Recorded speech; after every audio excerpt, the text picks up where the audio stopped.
Good morning, children. This is JC Binoy, your SST teacher. I hope you are all taking care of yourselves and are staying safe. Yesterday, we saw about the World Heritage Sites in India and that there are 37 World Heritage Sites. We learned about the Taj Mahal and the Red Fort, which are both recognized by the UNESCO as World Heritage Sites. Now, today we are going to look at the Kaziranga National Park, which is in Assam. Now, why is this a World Heritage Site recognized by the UNESCO? That is because it has been successful in the conservation of the one-horned Indian rhinoceros, which you can see in the picture. Now, this national park has been able to protect this particular animal, the one-horned Indian rhinoceros, and it also provides a safe habitat for various threatened birds and migratory birds and other animals, and that is why it is recognized by the UNESCO as a World Heritage Site. Now, there are many birds like the hulok, gibbons, etc., which are protected over here.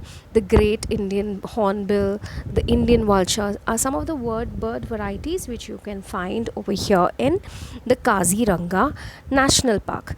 Apart from that, it is a safe haven for the Royal Bengal tiger, and that is why it is also recognized as a tiger reserve. Apart from this, you will also find the Asian elephant, the wild Asiatic water buffaloes, huloks, gibbons, barasinga, sambar, gharial, and other various species that live in these grasslands. And because it is so rich in a variety of vegetation and animals and birds, that is why it is considered to be a very important conservation forest national park, and that is why it is a UNESCO World Heritage Site.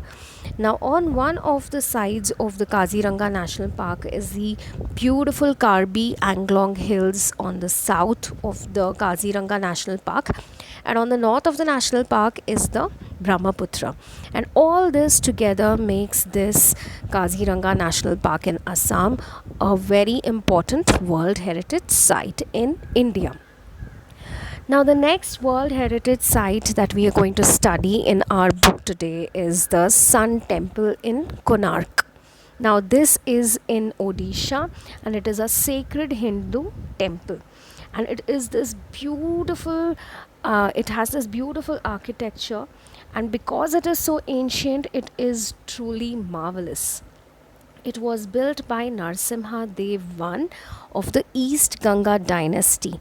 Now, you can see the sculpture on the fort, on the temple itself, and it is dedicated to the sun god and is in the shape of the sun god's chariot.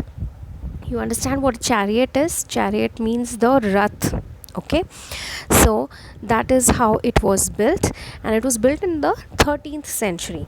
Now, this is one of the most well-known temples in India and is also known as the Black Pagoda. Now, architecturally, the Sun Temple adopts the Kalinga style of architecture, and it is made up of sandstone. And like a chariot, it has 24 wheels that are there on the sides of the temple, and it is led by 7 horses which are there in front of the temple. Now, all these are designed in too much detail, very intricately designed, and that is why it is such a special monument and built in the 13th century. The UNESCO recognized it as a World Heritage Site, and the need to protect it and conserve it for our future. So now, the next UNESCO World Heritage Site in India that we're going to study about are the mountain railways of India. Now, the mountain railways of India are special because they represent the beautiful not beautiful, but rather the engineering marvel of those times. These were built 100 years ago by the British and are built in very big tall mountains. Okay, so I'll just tell you the names of the mountain railways, so it will give you an idea of where these railways are. Sorry. The first mountain railway that we're looking at is the Darjeeling Himalayan Mountain Railway. All right, this picture which you can see is of the Darjeeling Himalayan Mountain Railway, which is obviously in the Himalayan mountains. The next image that we are seeing now is in the Nilgiri Mountain Railway, and it is in the Western Ghats. And this image is of the Kalka Shimla Railway. The Kalka Shimla Railway. All right. Now all these mountain railways, as you can see, are built on tall mountains, and they are winding. All right, and all these together are known as the mountain railways of India, and they together form the collective heritage sites, and they are constituting of railway routes in the Himalayan and the Western Ghats. Now these rail routes were built by the British during their rule. All right, and most of these trains are still in operation, because the pictures that I have put are of recent images. So these are recent images, and it shows that these mountain railways are still in operation, and they run on steam engines. What you'll observe is that these are some of the very few narrow gauge trains that you will find in the world, and these trains wind across big tall mountains which are difficult to travel on, and they are at a very high altitude, but they are very beautiful, and the scene that you can see around these mountain railways is very beautiful. And so these are together considered as the UNESCO World Heritage Site. Initially, these trains used to serve as a link between the mountain top and the foothills, the hill stations and the foothills, but now they are popular tourist attractions. All right, this brings an end to this chapter, the World Heritage Sites in India.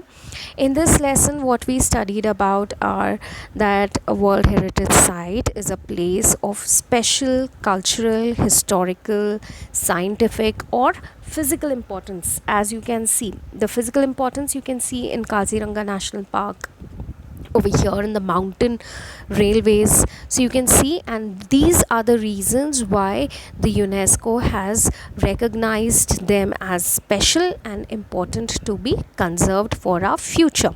We learnt that the Taj Mahal is a white marble mausoleum built by the Mughal Emperor Shah Jahan, and the Red Fort was also built by the Mughal Emperor Shah Jahan, both 17th century monuments.